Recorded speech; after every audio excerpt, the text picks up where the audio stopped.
Jax's revenge domain. I lost a $320 million defense contract in under 30 seconds. The CEO's son walked into the room, took the remote from my hand, and turned off my presentation. 4 Pentagon procurement officers were sitting across the table. 18 years of manufacturing expertise disappeared from the screen. "We're moving forward with my integrated approach," Jason Landry said, like this whole thing was planned. Then he started presenting my process specifications as if he developed them himself. Nobody said anything for a few seconds. My hand was still hanging there where the presentation remote had been. General Patricia Hayes looked confused, but Howard Landry, the CEO, leaned back in his chair and smiled like his son just invented sliced bread. That's all it took. The confusion disappeared. Nobody questioned it. The general started nodding. Even Timothy Brooks from Defense Procurement looked impressed. I stood there trying to figure out what just happened. 18 years of work. 18 years of optimizing manufacturing processes, troubleshooting production lines, perfecting quality control parameters, gone in 30 seconds. So I closed my laptop, forced a smile, and said, "Good luck with production." 72 hours later, that $320 million contract they were celebrating was dead in the water. Because the one person who actually understood how the manufacturing process worked was the person they just pushed out of the room. My name is Andy Carlson. I'm 49 years old, and until 3 days ago, I was the senior process engineer at Apex Defense Manufacturing. I've got 2 kids in college and a mortgage that doesn't care about corporate politics. Here's the thing, nobody in that room figured out. They thought copying my presentation slides meant they had my process. They had no idea how wrong they were. The meeting had been scheduled for months. 4 people from Pentagon Defense Procurement flew in from DC. They weren't there for a routine update. They were there to decide whether Apex would get the contract for manufacturing precision guidance systems for the new drone program. If our process worked like our test data showed, it meant steady work for 200+ employees and enough contracts to keep the plant running for the next decade. More importantly for me, it meant my kids could finish college without me taking out more loans. Howard Landry had personally asked me to present the manufacturing specifications. At the time, I thought it meant he trusted me. The conference room looked exactly like where decisions worth hundreds of millions get made. Polished table, leather chairs, and wall-mounted monitors that cost more than most people make in a year. General Hayes was reviewing our quality metrics. Timothy Brooks had finally stopped checking his phone. For Pentagon procurement, that counted as full attention. Behind me, the screen showed process flow diagrams and statistical control charts. I just reached the critical part, the calibration sequence that kept our precision tolerances within military specifications. That's when the door opened. Jason Landry walked in without knocking, the CEO's son, 28 years old with an MBA and exactly 0 manufacturing experience. He didn't apologize. He didn't even look at me. Instead, he walked straight to the front and picked up the remote. My slides disappeared. "We're implementing my streamlined production concept," he announced. For a second, nobody said anything. I waited for Howard to say something. He didn't. He just leaned back and nodded slightly. That was all the permission the room needed. Jason started presenting. The diagrams on screen looked familiar. Painfully familiar. They were mine, pulled straight from the technical documentation I'd spent months preparing. I stood there watching this happen in real time. Nobody interrupted. Nobody asked questions. Within minutes, the Pentagon officers started taking notes. That's when it hit me. They thought the presentation was the process. They had no idea how wrong they were. When people hear about manufacturing breakthroughs, they picture something dramatic, a sudden discovery, a brilliant moment where everything clicks. Real engineering almost never works that way. Most of the time, it looks like 18 years of quiet persistence, failed production runs, long nights in the plant when everyone else went home, the steady hum of machinery and the smell of cutting fluid when you're the only one left troubleshooting why batch 847 came out 0.003 inches off specification. The problem I'd been hired to solve sounded simple on paper. Military guidance systems require precision manufacturing down to thousandths of an inch. One small variation in the machining process, and a $2 million drone becomes a very expensive paperweight. My work focused on eliminating that variation. I developed a calibration sequence designed to keep our CNC machines operating within tolerance even after running continuous shifts. If it worked reliably, it could revolutionize how precision components were manufactured. And for Apex's shareholders, it represented something even more important: steady government contracts. For me, it meant finally getting ahead of my ex-wife's lawyer bills and maybe putting something away for retirement. 8 months before the Pentagon meeting, Jason Landry joined the company. His official title was Director of Production Innovation. Unofficially, everyone knew why he was there. He was Howard's son, and Howard was grooming him for bigger things. Unlike most of the engineers in our facility, Jason had no background in manufacturing or process engineering, but he became very interested in my work. He asked detailed questions about calibration sequences, about timing parameters, about how we maintained quality control across multiple shifts. At the time, I thought he was trying to understand the operation. Now I know he was studying something else entirely. As the Pentagon meeting approached, Jason's interest in my processes got more intense. At first, it seemed harmless. He said he wanted to understand our capabilities better so he could explain the commercial potential to customers. That sounded reasonable. Most executives asked broad questions about timelines or capacity. Jason asked about the engineering. Could I review the process documentation? He asked one afternoon. I gave him access to the reports in our system. A few days later, he asked for more. Could I see the calibration logs? The setup procedures too, if that's okay. That request made me pause. Official reports are clean, organized, easy to present. Calibration logs are different. They contain the messy part of engineering, failed runs, small adjustments, observations that only make sense after years of experience. Still, I figured he was trying to learn, so I handed them over. A few nights later, I came back to the plant late. I'd forgotten to download the day's quality data before leaving. The building was nearly empty. When I reached my workstation, something felt off. One of my desk drawers was slightly open. Inside were my calibration notebooks, but they weren't arranged the way I'd left them. It was subtle, easy to dismiss, but the next morning I asked security to pull the camera footage from the engineering floor. The recording showed Jason entering my area at 11:15 p.m. the night before. He walked straight to my desk, opened the drawer, and spent nearly 25 minutes reading through my notebooks. Watching that footage, I felt like an idiot. He hadn't been trying to understand the process, he'd been studying it. More specifically, he'd been studying the one part that never appeared clearly in official documentation. Our manufacturing process didn't rely on the written procedures alone. The machines only maintained precision if a specific calibration adjustment was made at exact intervals during production runs. Too early, and the tolerance drifted. Too late, and the parts came out of specification. The documentation hinted at the timing, but it never explained it clearly. It was something you only learned after running thousands of parts and tracking every microscopic variation. A small adjustment, just a few minutes difference in timing, but without that adjustment, the process failed every time. From that moment forward, I stopped writing that step down. I went back to the plant the next morning to clear out my workspace before anyone could pretend the previous day had been normal. After what happened in that conference room, I had no reason to stay at Apex. But the moment I stepped onto the production floor, something felt wrong. The plant was unusually quiet. Normally, by that hour, the floor would be full of activity. Technicians adjusting machines, operators running parts, equipment humming through production cycles. Instead, people were standing in small groups talking quietly. A machine operator glanced at me and immediately looked away. That was the first sign something had gone very wrong. Steve Walsh, our plant manager, approached me carefully. "Have you talked to Howard yet?" he asked. I shook my head. Why? He hesitated before answering. "We've been trying to reproduce yesterday's calibration run. It keeps failing." Across the floor, two technicians were resetting one of our CNC machines. I watched the monitor as the process restarted. Spindle speed stabilized. Coolant pressure nominal for a moment. Everything looked normal. Then the screen flashed red. Tolerance exceeded. Part rejected. One of the operators swore quietly. "Run it again," someone said. They did. Same result. That's when Howard Landry's voice cut across the production floor. "Andy, my office." Now, he was standing outside his office, arms crossed. For the first time since I'd known him, he looked genuinely rattled. I followed him inside. The door closed behind us. Howard didn't sit down. He walked to the window, stared out at the production floor for a moment, then turned back. "What exactly did you do to the calibration process?" I blinked. "I'm not sure what you mean. The team can't reproduce your results," he said sharply. "The process isn't working." I leaned against the table. "That sounds inconvenient." The office door opened suddenly. Jason stepped inside. The confidence he'd shown during the presentation was gone. "You sabotaged it?" he said too quickly. I looked at him. "Why would I do that?" "Because you're mad about yesterday." Howard stepped forward. "The Pentagon team is coming back tomorrow," he said. "They expect a live demonstration." Nobody said anything for several seconds. I finally nodded. "I thought yesterday made things clear." I said, "You don't need my expertise anymore." Neither of them answered. I picked up my bag and walked toward the door. "Good luck with the demo."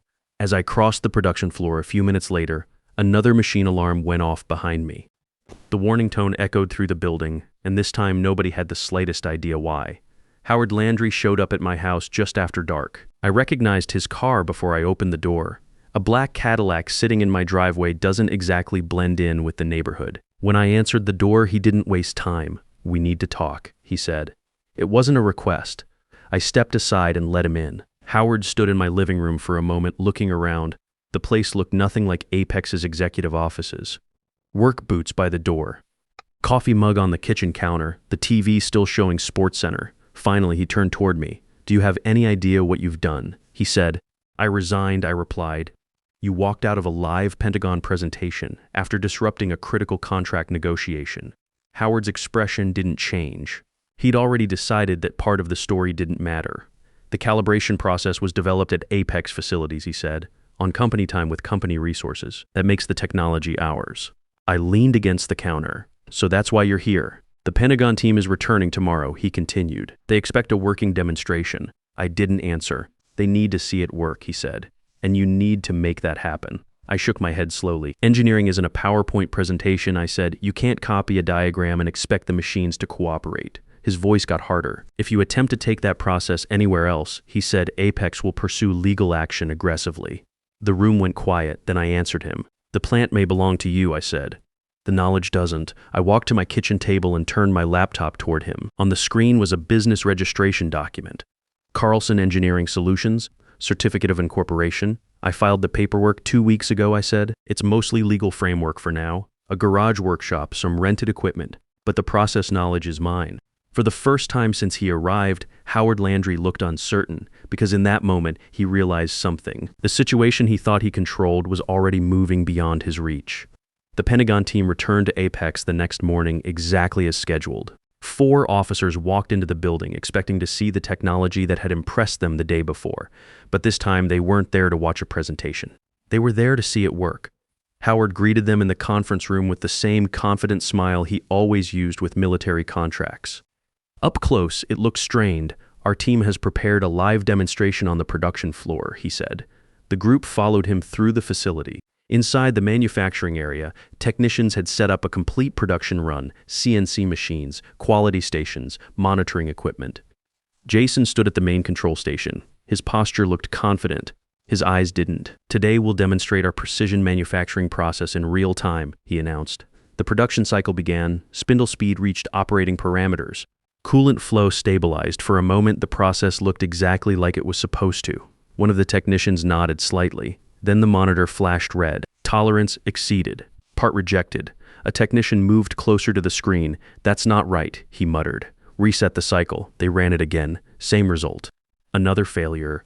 A third attempt followed. Same outcome. The production floor got noticeably quieter. Finally, General Hayes spoke. "Could you walk us through the calibration step?" she asked Jason. He hesitated. "The machine reaches operating temperature after initial setup," he said. She waited. "And what determines the timing of the adjustment sequence?" Jason glanced toward the technicians. "It's part of the automated system," he replied. Steve Walsh shifted uncomfortably. Howard stepped forward quickly. "Live systems can be temperamental," he said smoothly. "That's exactly why demonstrations are valuable." General Hayes studied the production monitor. "But yesterday," she said carefully, "this was presented as a proven process." Howard forced a smile. "And it is." Nobody argued, but the Pentagon team exchanged the kind of brief look people share when something no longer feels reliable. Later that afternoon, my phone rang. The number wasn't familiar. When I answered, a calm voice spoke. "Mr. Carlson, this is General Hayes from Pentagon Procurement." There was a pause. "I think we should talk about your manufacturing process." Something in her tone told me the situation inside Apex had already started to unravel. 2 hours later, I met the Pentagon team in my garage workshop. It wasn't much to look at. No corporate branding, no polished floors. Just a converted 2-car garage with a small CNC machine, some measurement equipment, and the calibration setup I'd been quietly building for weeks. The same setup that was now going to pay for my kids' college and maybe let me sleep better at night. General Hayes arrived with the same 3 officers who'd attended Apex's meeting. Nobody wasted time with small talk. "This is where you've been working," she asked. "Not working," I said. "Getting ready for what?" I gestured toward the equipment. "For this conversation." The team moved closer to my setup. "The process you saw yesterday can work," I said, "but only if it's done correctly." Timothy Brooks crossed his arms. "And you can prove that?" I nodded. The demonstration began. I loaded a raw component into my machine. Temperature gradually increased as the cutting cycle started. A Pentagon observer monitored the data while the process ran. At first, everything looked identical to Apex's attempt. Same sequence, same parameters. The calibration phase approached. This was the moment where Apex's demonstration had failed. I made one small adjustment, a timing change that lasted maybe 90 seconds. To anyone watching the monitor, it looked insignificant. But in precision manufacturing, 90 seconds makes all the difference. The quality measurement appeared on screen. At first, the tolerance reading fluctuated slightly. Then it stabilized. The error signal disappeared completely. Part within specification. Quality approved, no alarms, no rejections, perfect precision. Timothy Brooks leaned closer to the monitor. "Run the measurement again," he said. I did. Same result. Another verification test followed. The part remained within tolerance. General Hayes finally looked up from the data. "So the process works." "Yes, and Apex couldn't reproduce this." I didn't answer immediately. Then I said the only thing that mattered.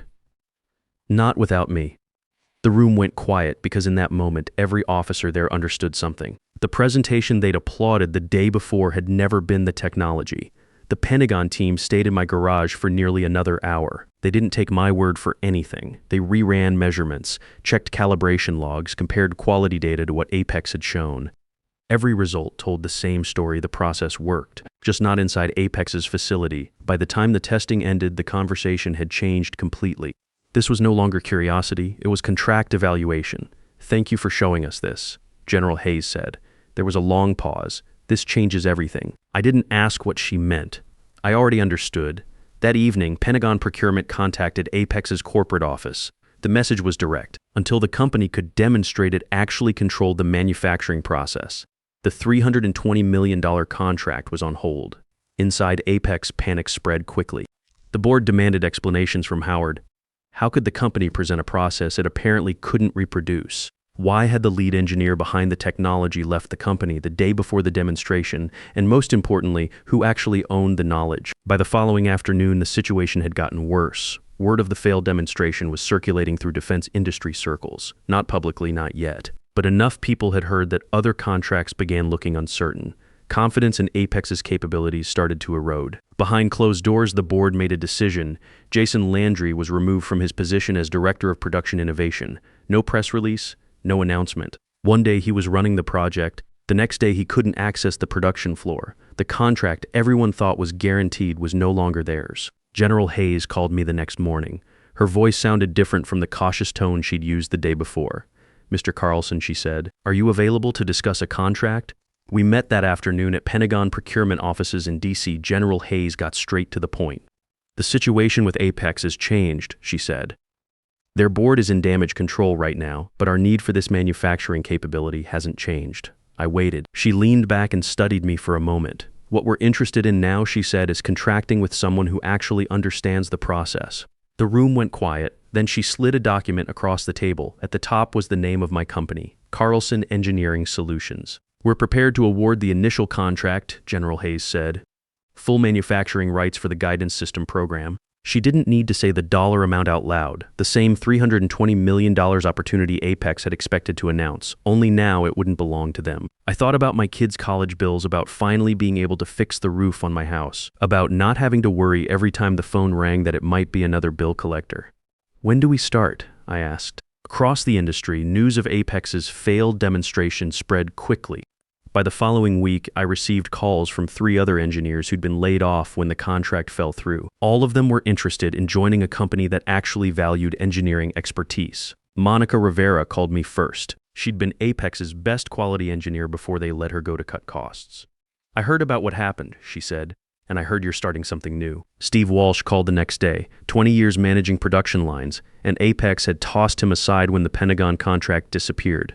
"You're going to need someone who knows how to run a shop," he said. By the end of the week, I had the core of a real engineering team. People who understood that manufacturing isn't about PowerPoint slides and MBA theories. It's about precision, patience, and knowing that the difference between success and failure is often measured in thousandths of an inch. 2 weeks later, my garage looked completely different. What started as a workspace was turning into a real manufacturing facility. New equipment filled the space. A team of experienced engineers was setting up production lines. The Pentagon had moved faster than I expected. They wanted the guidance systems in production within 6 months. I was reviewing contract specifications when someone knocked on the garage door. When I opened it, Jason Landry was standing outside. For a moment, neither of us spoke. He looked very different from the confident executive who'd interrupted my presentation. The certainty was gone. "I heard you got the contract," he said quietly. "That's right." He glanced around the garage. "Apex lost the board's confidence," he said. "They forced my father out yesterday." I nodded. The news didn't surprise me. When you lose a $320 million contract because you can't deliver what you promised, boards tend to ask hard questions. Jason hesitated before asking the question he'd clearly come to ask. "Did you plan all of this?" I shook my head. "No." "What I planned," I said, "was protecting the work I spent 18 years building." He studied me for a long moment. Then he let out a slow breath. "I guess copying the presentation wasn't enough." "No," I said. "Engineering isn't something you steal from a slide." He gave a small nod. For the first time since I'd met him, he didn't argue. He simply turned and walked away. A few minutes later, my team returned with another delivery of equipment. The work continued. The manufacturing process was moving forward again, just not with the company that thought they didn't need the person who built it. 6 months later, Carlson Engineering Solutions delivered the first batch of precision guidance systems to the Pentagon. Every part met specification. Every tolerance held. Every system performed exactly as designed. We hired 47 people in the first year, not executives with fancy degrees. Engineers and technicians who understood that real manufacturing happens on the shop floor, not in conference rooms. Monica Rivera became our head of quality control. Steve Walsh runs our production operations. We've got former Apex employees, Navy veterans, and a few young engineers straight out of technical school who want to learn how things actually work. The Pentagon contract led to others. Defense contractors started calling.